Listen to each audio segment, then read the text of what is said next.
정확한 비례성을 높이고 지역별 편차를 줄이는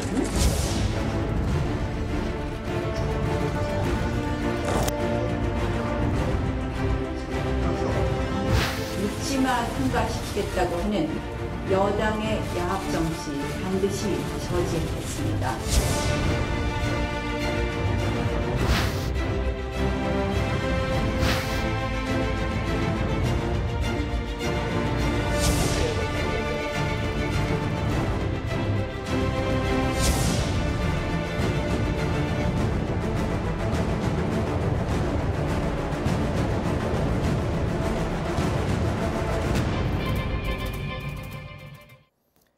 네, 내년 21대 총선을 앞두고 정치권의 최대 관심이 연동형 비례대표제 도입을 골자로 한 선거제 개편입니다. 한국당을 제외한 여야 4당이 주말이었죠. 비례의석을 75석으로 늘리는 등 조문 초안까지 어제 합의를 했습니다. 패스트트랙, 즉 신속 처리 안건 지정에도 속도를 내고 있는데요. 한국당은 강력 반발하면서 총력 저지에 나서겠다는 입장입니다.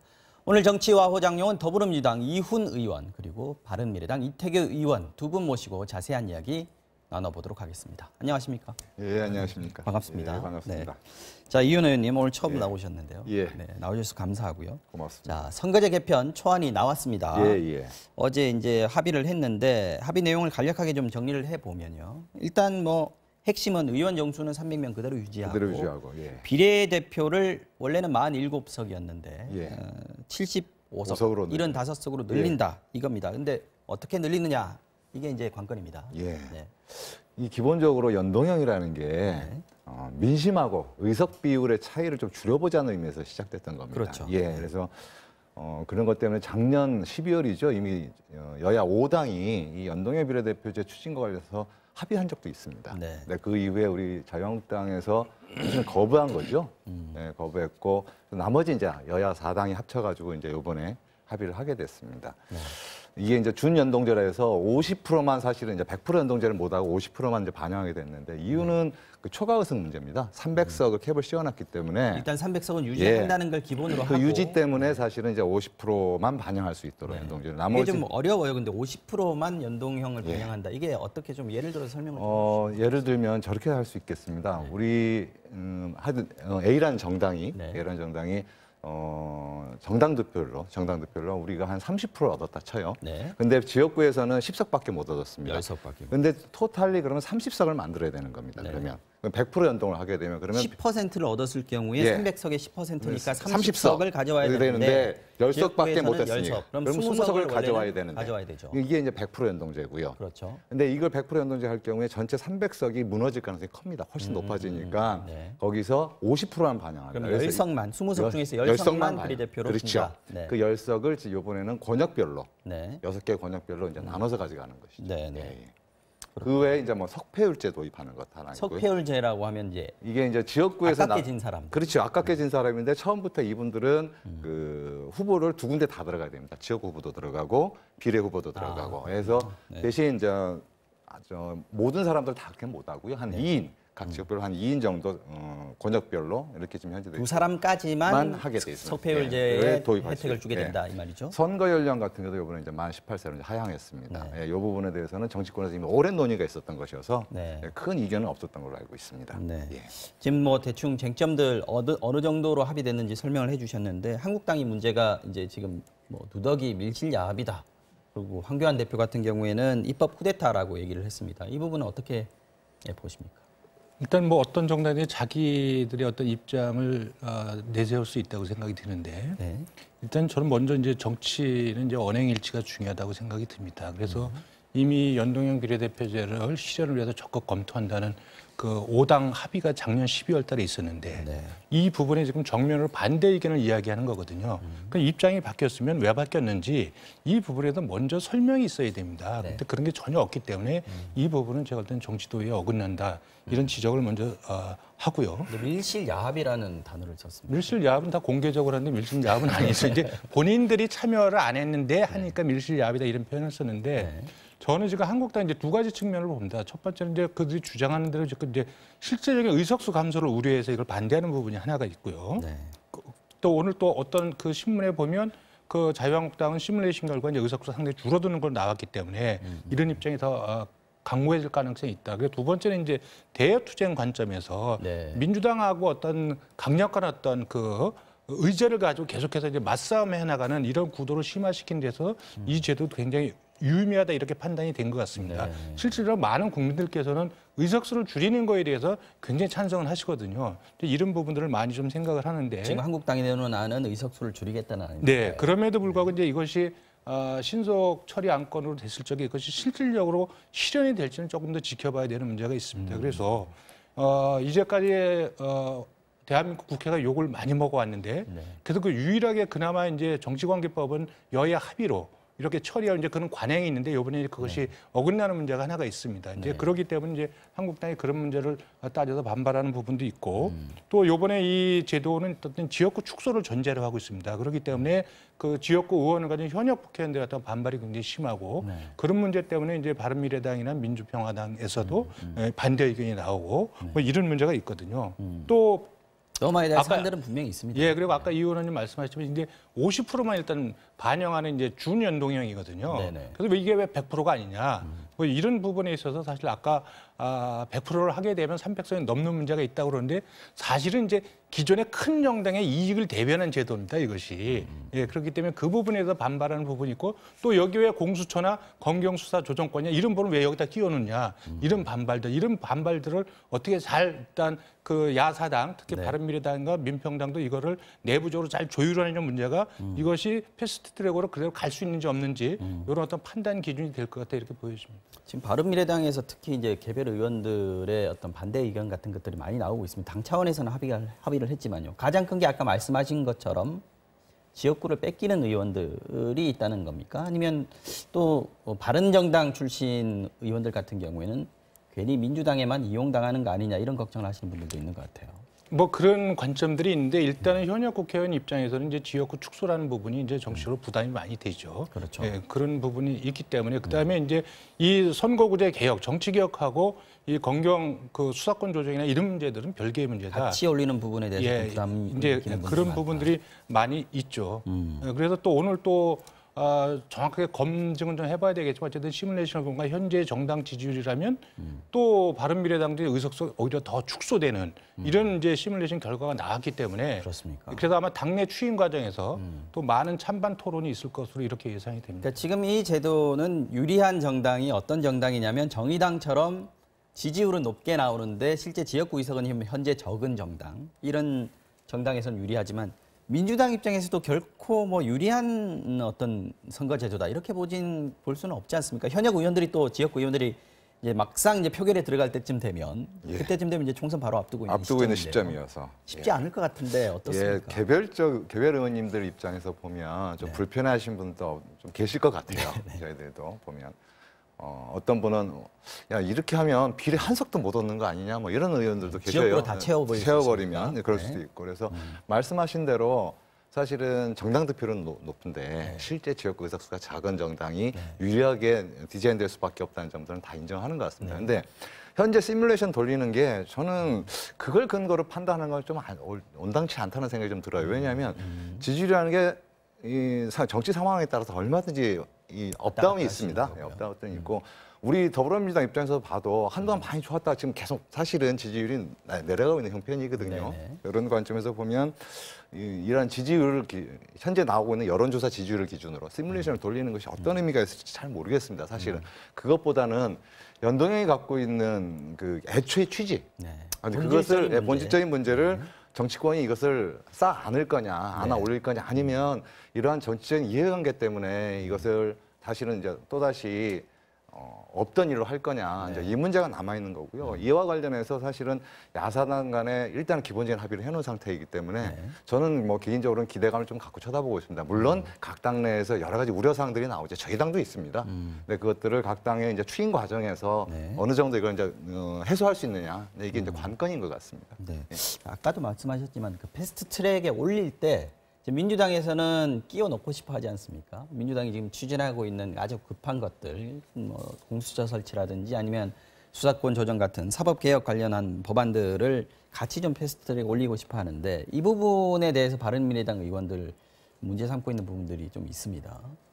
일단은 이 끼워넣기 하는 부분, 네. 이제 이 부분이 이제 원칙적인 측면에서 문제가 있다고 바라보는 부분이 있고, 또 사실 이제 공수처 법안이나 이제 검경 수사권 조정에 대해서 네. 사실 바른미래당은 아직 당론이 확정되지가 않았습니다. 확정이 안 돼 있는 상태에서 네. 이 부분을 끼워넣기가 좀 문제가 있다 그러는데 아마 그 부분은 이제 저희가 이 선거구제 개편, 이 신속 처리 법안을 저희가 이제 의원총회에서 추인 과정이 있을 겁니다. 추인 과정에 대해 많은 토론이 있을 거라고 보여지는데 과연 어쨌든 반대함에도 불구하고 지도부의 어떤 그런 판단 뭐 이런 부분을 존중해 줄 것인지 아니면 유보할지 이 부분 사실 지금 예측하기 좀 어려운데. 이 의원님 보시기에 어떻습니까? 어쨌든 다수결로 정할 가능성이 높지 않습니까? 의원총회를 하더라도요. 근데 지금 아마 이 구성이 부분을 저희가 이제 의원수가 그렇게 많지 않은 정당입니다. 많지 않은 정당인데 여기서 표결한다는 것까지는 제가 볼 때는 오히려 그것이 당내 갈등을 더 불러올 수도 있다. 그래서 최대한 쪽으로. 합의로 네. 그리고 또 반대하더라도 양해를 구하는 이런 정도의 어떤 그 당내 리더십이 네. 발휘되는 것이 또 그런 쪽으로 이렇게 해결을 보는 것이 저는 바람직하다 이렇게 생각하고 있습니다.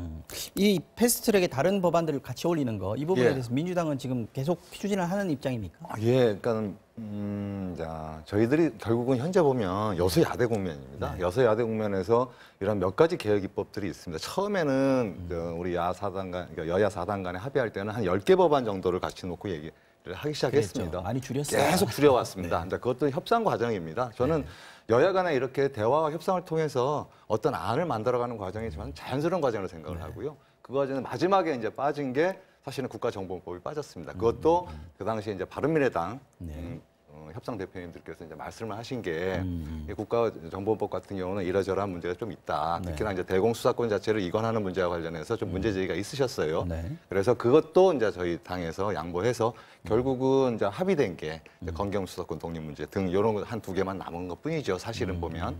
그래서 저는 이 자연스러운 이 여야 간의 이런 협의 과정들을 그냥 좀 잘 지켜보시고 이런 것들이 사실은 한국당까지 포함돼서 이런 과정들 참 밟았으면 네. 얼마나 좋았을까 이런 생각도 저는 사실 개인적으로 하고 있습니다. 근데 아까도 말씀하셨지만 한국당이 지금 이제 다른 어떤 정치적인 환경 때문에 반대하는 측면도 좀 있는 것 같다라고 말씀하셨는데 이전부터 나경원 원내대표 같은 경우에는 패스트트랙 올리면 뭐 의원직 총사퇴 된다 뭐 이런 얘기 하셨는데 앞으로 전망이 어떻습니까? 한국당이 어느 정도로 나올 거라고 보시는지. 예, 뭐 본인들은 사퇴 문제와 관련해가지고 총사퇴 관련해서는 그 정도의 각오와 결의를 갖고 있다라고 이제 얘기를 하셨으니까 설마 이제 뭐 그런 일이 벌어질 것 같지는 않고요.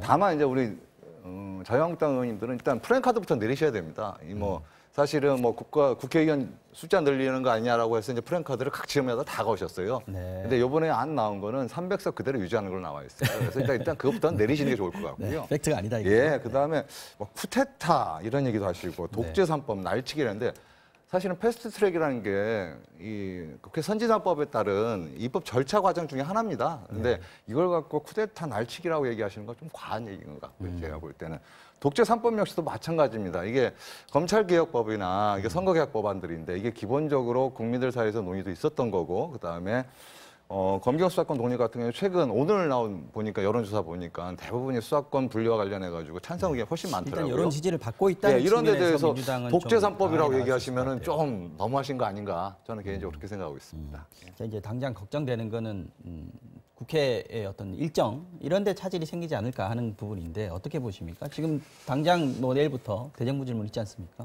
그게 일단은 지금 이제 우리가 북핵 문제라든가 또 민생 경제 문제라든가 또 중요한 이제 현안들이 굉장히 많이 있습니다. 그래서 이런 부분이 산적했는데도 불구하고 이제 국회가 만약에 파행을 겪거나 이런다면 이제 국민적 비판이 굉장히 세질 거라고 보기 때문에 이런 부분에서는 저는 자유한국당이나 모든 정당들이 굉장히 좀 신중할 필요가 있다.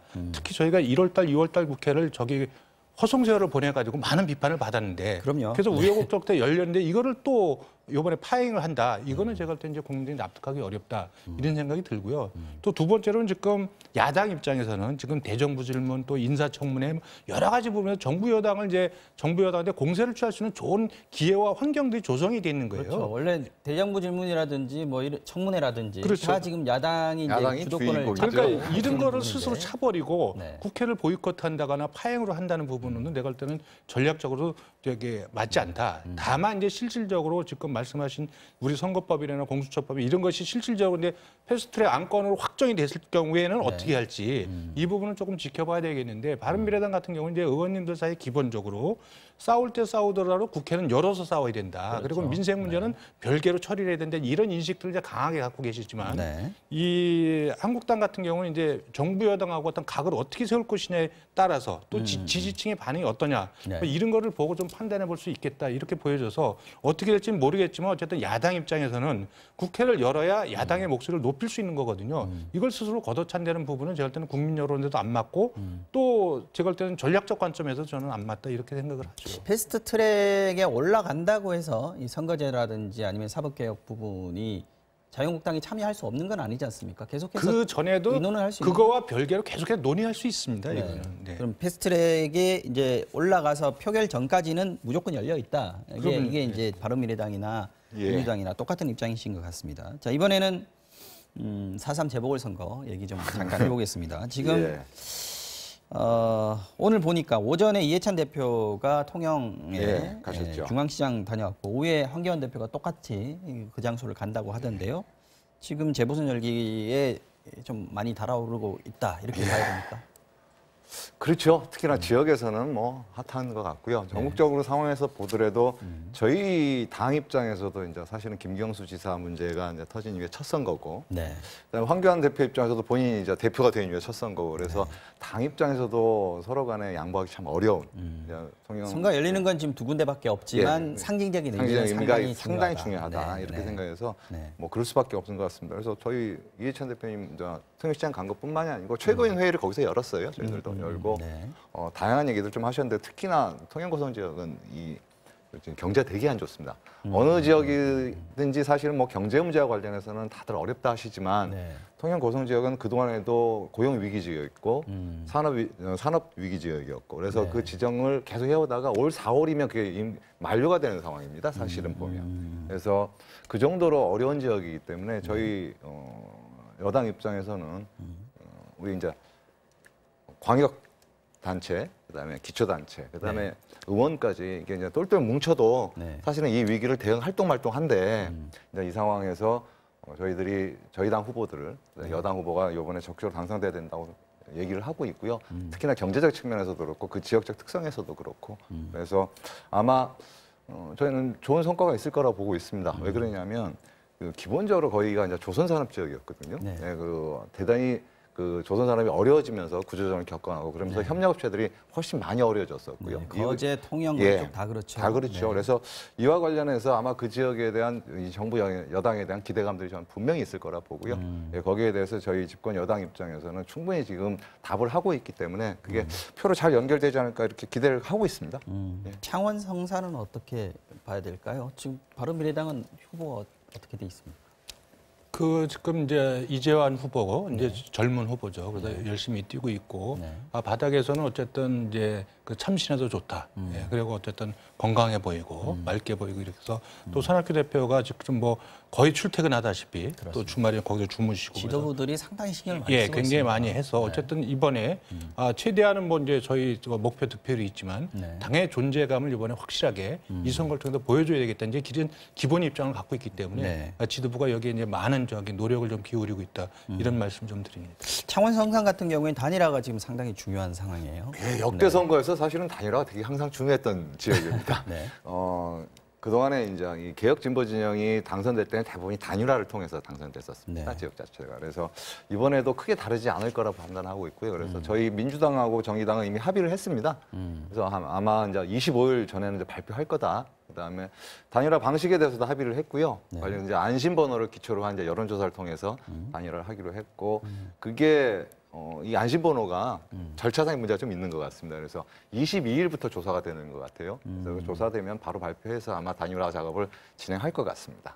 알겠습니다. 자, 이번엔 다른 얘기 좀 해보겠습니다. 이 의원님, 그 반기문 전 유엔 사무총장 이분이 문재인 대통령이 미세먼지 관련해서 범사회적 기구를 좀 맡아달라라고 했고 거기에 대해서 수락을 하면서 국가에 도움을 주는 기회를 얻게 돼서 기쁘다 이렇게 소감을 밝혔는데 반 전 총장이 이 일을 맡게 되는 그런 배경은 어디에 있다고 보시는지 어떤 의미가 있을까요?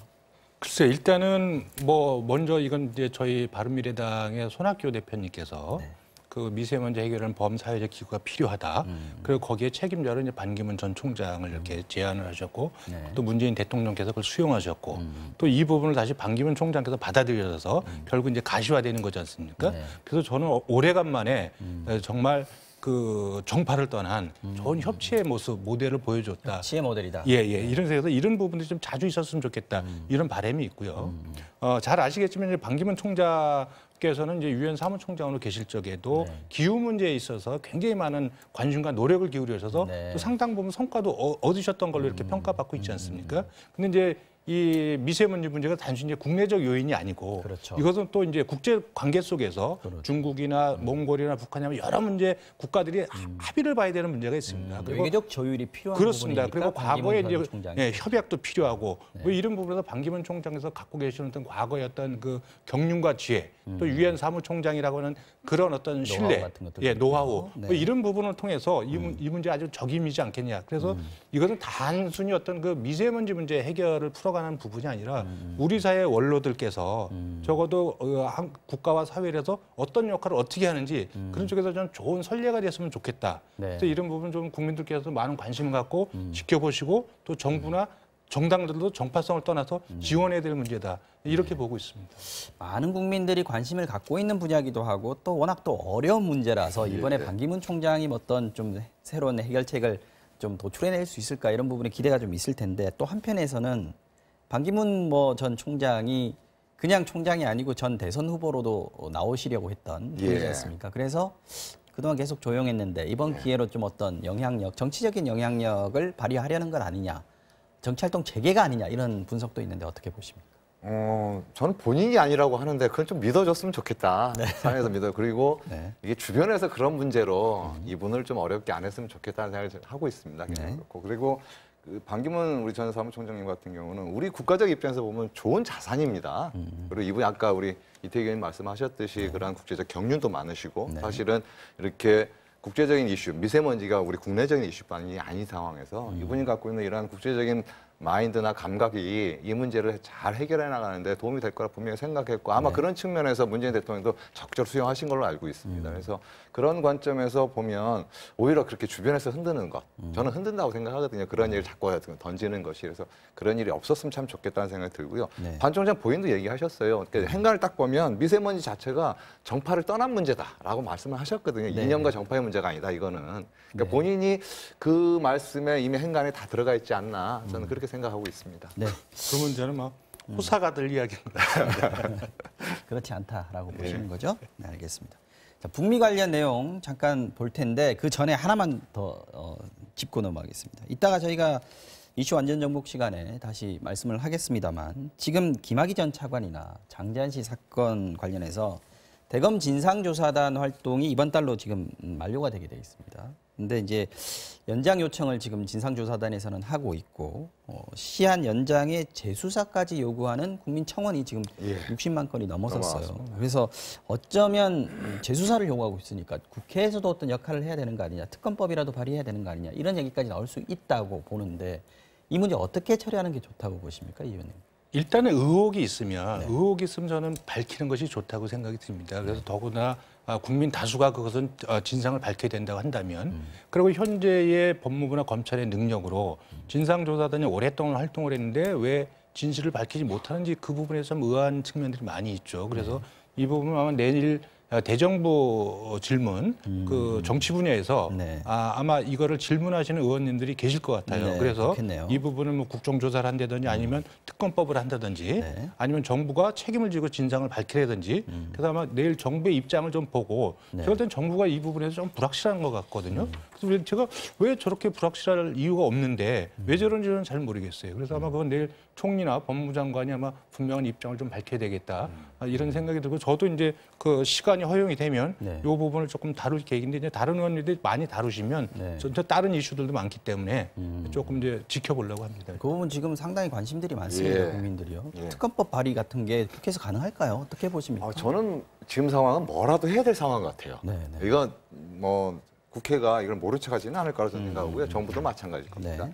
이미 신변의 위협까지 호소하는 유일한 증언자, 김학의 전 차관 문제와 관련해서는 이미 네. 본인 스스로도 다시 나와서 얘기를 하시고 시작했고 장자연 씨 사건 같은 경우는 다들 기억하신 거예요. 뉴스로 뉴스를 덮어가는 과정들이 있습니다. 이 보면 검찰은 적당히 축소하고 막 이런 과정에 대한 국민적 의혹들이 계속 있으셨어요. 네. 그래서 저는 지금 뭐라도 해야 될 상황이에요. 다만 조사단은 어떻게 된 거냐. 조사단은 수사 권한이 없습니다. 강제 수사 권이. 그러다 보니까 한계가 있을 수밖에 없어요.